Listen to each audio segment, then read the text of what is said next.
Good day po mga bayang karerista. June 7, 2026, Sunday at PJCI.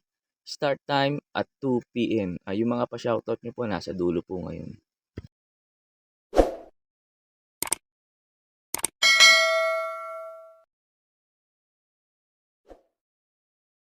Start na po tayo. Race number 1, start po ng first pick 6. Races 1 to 6, distance 1,300 meters.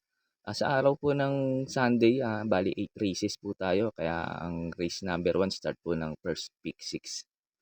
Race number 1, ito, pampremera ko dito, numero 1, Student Regent. May mabibilis kasi rito sila Otto Cruz, Brown Tiger, saka si Mischief. Baka mapahirapan na si Otto Cruz sa unahan. Kaya pili ko first choice, numero 1, Student Regent. Tingin ko makikinabang dito sakaling maghabulan yung tatlo kagad sa unahan. JT Sarate, tingin ko lalong maganda itatakbo nito ni Student Regent. Saka tingin ko hindi naman maninibago to si Student Regent kasi nakapag-barrier naman dito to. Kinalaban nito sa barrier dito sila Pirate saka si Regent Girl. Tapos nanalo to sa Metro Turf. Kaya tingin ko paumento tong kabayo na to at maganda itatakbo. JT Sarate sakay. Tapos second choice ko na rin yung mayayamado rito, yung wala din talo. Numero 2, Otto Cruz. Saka 2A, Dame of Peña. Tingin ko Otto Cruz mapapalaban ngayon to dito. Malalaman natin kung talaga may husay talaga tong kabayo na to. Kasi mga nakakalaban nito hindi naman ganong kalalakas. Pero ngayon, medyo malakas yung laban niya ngayon. Nandito si Mischief, yung magpapahirap sa kanya sa unahan. Saka si Brown Tiger. Kaya first choice ko, numero 1, Student Regent. Tapos second choice ko po yung couple entering numero 2, Otto Cruz, saka 2A, Dame of Panya. Starting time and the Gates fly back there racing. Sultanville was flat-footed at the start, missed it by 5 and 6 lengths. Not so confident Surge, who came out flying to lead on settling down, but taken on in earnest in the early part by your favourite and sliding forward is Sea Mischief, so going with confident Surge. 5 back then to Poking Bus Day, followed then by Sultanville's at the tail of the field, and just forward of Sultan Bell was confident Surge, not confident Surge, so I should say Swerton of Buena Spa. Now the favourite takes up the running here as they go to the top turn, 700 metres out. And it's Sea Mischief who's running along smoothly for JB Hernandez, about to be taken on once more by Confident Surge. There's 7 and 8 in advance of Poking Bass Day, followed by Sultan Bell, who's gone by of Swerton of Buena Spa, who's at the tail of the field. On towards the home turn, they're strung out over about 15 to 16 lengths. These two have got it between them. On the inside, Sea Mischief taken on by Confident Surge, a mile back to the rest, headed by Sultan Bell, who's going to run on fairly well late, but Sea Mischief gave a kick, 150 out. Sea Mischief looking pretty good under JB, and he's away by 4 and 5 lengths over Confident Surge. It's all Sea Mischief in the first of the afternoon, and a big win to the American import by 5. Confident Surge second. Sultan Bell made ground late for third. Then came running home strongly with Swerton of Benespoir. At the tail of the field was Poking Bass Day. First of the afternoon. Up and open racing now. All in front. They second by the top favorite. That's Auto Cruz. It's Auto Cruz in front by some 2.5 lengths, followed by Sexy Bomba. Around the outside now is Poking Baste. Then followed over by Great Balls of Fire. And as they will down the back, it is still Auto Cruz. It's Auto Cruz leads by some 2 lengths, followed by Poking Baste from the outside, done for the inside, Sexy Farm around the outside, now Great Balls of Fire, then followed by Candle in the Wind, and as they raise the last 600 now, Auto Cruz traveling well, okay, leads by some 2, here comes the challenge now from Great Balls of Fire, and as they round a far turn, but it's still Auto Cruz. Still in front, a length back to Great Balls of Fire, then followed by Sexy Bomb, then next is Poking Baste. And 300 to go now. This is Auto Cruz still in front. Now in hands and heels, wings away now to about 7 lengths, followed by Great Balls of Fire, Sexy Bomb. Then followed now by Candle in the Wind, Pogging Baste. Next in line, Materialist, but still a tough favorite. Outer Cruise. Second, Sexy Bomb. Great Balls of Fire, Candle in the Wind, Materialist. Or rather, Retreater's Courage, Pogging Baste. They're up and racing now, all in front.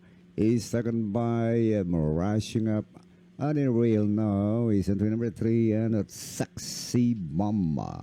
It's Sexy Bomb in the early part, followed closely now by Great Balls of Fire.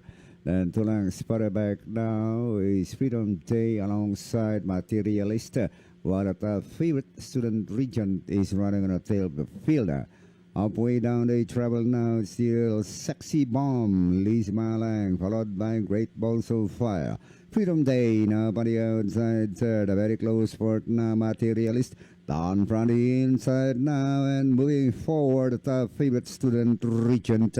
And as they round the line 600, Great Balls of Fire, done by the inside, Sexy Bomb. Down in third now, Student Regent, then running outside is Freedom Day. While Materialist now running on the tail of the fielder. And 400 out is still all rushing up, Great Balls of Fire. And here comes Student Regent now by the outside and down to the finish now, Student Regent now takes the lead by some 3 lengths, followed by Great Balls of Fire and Sexy Bomb. And nearing the finish line, come from behind winner, the top favorite, Student Regent. Second, Great Balls of Fire, Freedom Day, Sexy Bomb, and Materialist. Race 1 is over by Carrerista and it belongs to the hot favorite number 1, Student Regent. Despite of having a slow start, but Apoy Asuncion successfully brings Student Regent. Sa race number 2 na po tayo, start po ng winner take all, races 2 to 8, distance 1,300 meters. Dito sa first set ng winner take all, sa start ng winner take all, pag may mga kursunada po kayo dito, dagdag nyo lang po kasi medyo magulo to, grupong bulok tong race number 2 na to. Pampremera ko, numero 5, Go Getting. Ito, Cambio Jinete, PM Caballero. Kaya tingin ko maganda ngayon itatakbo nito. At may bilis din naman to, tingin ko. Makakasabay kagad to kay Heritage. Itong numero 5 na to, Go Getting. Tapos second choice ko na rin yung tingin kong babandera dito, numero 7, Heritage. Ang ganda na position niya. Last to enter, tingin ko wala nang paunahin to.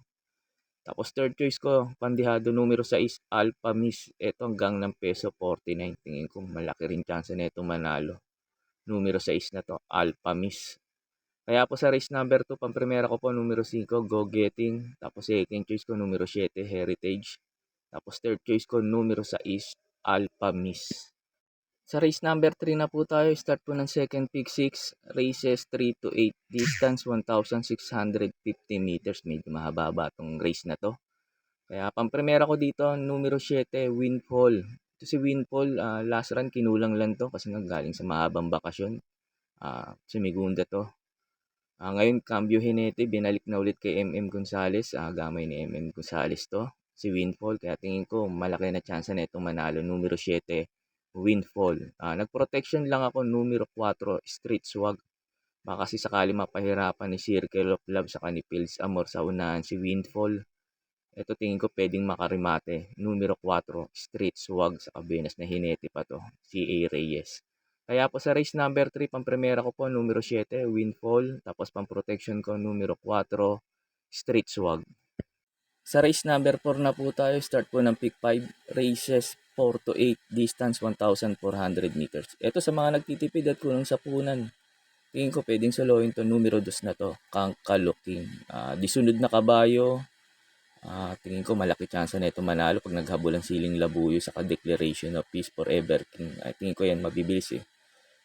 Maganda lang isalida, tingin ko lamang na lamang dito itong numero 2 na to, Kangkaluking. Problema nga lang nito yung salida, pero pag maganda sinalida, tingin ko lamang po dito to. Tapos nag-protection lang ako sakaling di maganda salida ni Kangkaluking, yung numero 1, Siling Labuyo. Tingin ko baka pag nauna to at mapabayaan sa unahan, tingin ko malaki chance makatapos ng karera. numero 1, Siling Labuyo. Kaya po sa race number 4, pampremera ko po, numero 2, Kangkaluking. Tapos second choice ko, numero 1, Siling Labuyo. Sa race number 5 na po tayo, start po ng pick 4, races 5 to 8. Distance 1,650 meters. Medyo mahaba-haba po itong race na to. Kaya po, pag may mga kursunada po kayo dito, lalo na't dihado, dagdag nyo na lang po at isama nyo na lang po. Kasi itong numero 7 na to, longevity, para po sa akin dito sa race number 5, sosolohin ko na po to. Pabor sa kanya yung distansya kasi disunod na kabayo naman to si longevity sa ang ganda ng posisyon niya. Tingin ko, mag-aabang lang to kay Butterfly sa unahan. Pero lamang po dito to kasi ang grupo nito sila Barati, Ace of Diamond, Sherbet Fountain, saka Every Forest ang grupo nito. Kaya tingin ko lamang na lamang dito tong numero 7 na to, longevity, at medyo bumaba pa yung laban niya ngayon. Kaya po sa race number 5 tong numero 7, longevity, para po sa akin dito sa race number 5, sosolohin ko na po. Sa race number 6 na po tayo, sa last DD plus 1, distance 1,300 meters. Dito sa race number 6, tingin ko naglaban na to dati, si Batang Kangkal sa Cameron. Pagkakaalam ko, tinalo na ni Batang Kangkal ito. Tingin ko yung Cameron, change jacket to kasi hindi naman makakasakay si RC Simasio dahil nga nahulog to. First choice ko dito, numero 6, Batang Kangkal. Itong ganda ng position niya, nasa dulo. Tingin ko makakasabay kagad to kay Lawes Tower. Tapos second choice ko, numero 4, Milania. Ito maganda lang isalida. Tingin ko lamang din dito to, numero 4 na to. Milania, baba na rin sa laban. Problema lang nito yung salida, naiiwan sa starting gate. Pero pag nakalabas na maayos, so tingin ko, ito pwedeng makalaban ni Batang Kangkalo. Numero 4, Milania. Kaya po sa race number 6, pampremera ko po numero 6, Batang Kangkalo. Second choice ko po, numero 4, Milania. Sa race number 7 na po tayo, sa last double, distance 1,300 meters. Dito sa race number 7, pag may mga kursunada kayo, lalo na't dihado, dagdag nyo na lang po. Kasi itong numero 1 na to, Jack 14. Itong para po sa akin dito sa race number 7, susuluhin ko na po itong imported na kabayo na to. Tingin ko wala nang pauunahin to. Mabilis na kabayo to. Tapos cambio hinete, JB Bakaykay pa. Kaya tingin ko mag-uumento pa lalo to. Kaya po sa race number 7, itong numero 1, Jack 14, para po sa akin dito sa race number 7, sosolohin ko na po. Sa race number 8 na po tayo. Sa last race, bago nga pala magbigay ng info ko dito, makikiusap ulit po sana ako sa inyo na sana po mag-subscribe po kayo sa YouTube channel ko. At pakitap na rin po yung notification bell para updated kayo tuwing mag-upload ako ng mga infos at videos ko po dito. Arnel Racing Tips, maraming salamat po. Sa race number 8 na po tayo, sa last forecast, distance 1,650 meters. Pampremera ko dito, tingin ko pwede rin solohin to. Numero 4, User. Ito, angkop sa kanya yung distansya, mahaba ngayon. Nabibitin lang yung remate na ito kasi laging nasa 142 o nasa 12 lang tinatakbo.